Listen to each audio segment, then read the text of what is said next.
Uulan na muli ang habagat sa darating na weekend. Ayon sa Pag-asa, palalakasin ito ng bagyo na papasok sa loob ng Philippine Area of Responsibility sa araw ng Sabado o Linggo. Sa ngayon, ito ay low pressure area pa lamang na nasa labas ng PAR at nasa layo yan na 2,375 kilometers silangan ng silangang Visayas. Ang potensyal na bagyo na yan ay walang direktang epekto sa bansa at hindi yan magpapaulan, pero hahatakin nito ang habagat na siyang magpapaulan sa kanluran ng bansa, partikular dito sa bahagi ng Palawan at sa Visayas maging sa Mindanao.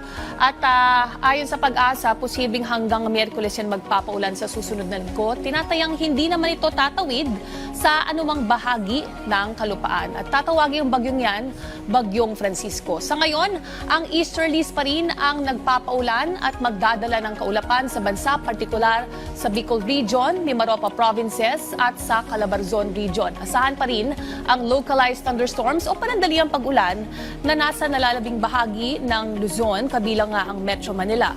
Magdadala naman ng kaulapan at pulupulong pag-ulan na malakas at sa bahagi yan ng Visayas hanggang sa silangan ng Visayas. Sa Mindanao, magpapatuloy po ang bahagyang maulap na panahon at pulupulong pag-ulan sa Dinagat Island, Surigao del Norte, Surigao del Sur at sa Davao Oriental.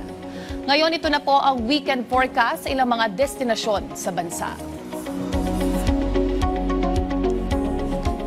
Keep safe at stay dry. Laging tandaan, may tamang oras para sa bawat Pilipino. Panahon lang yan.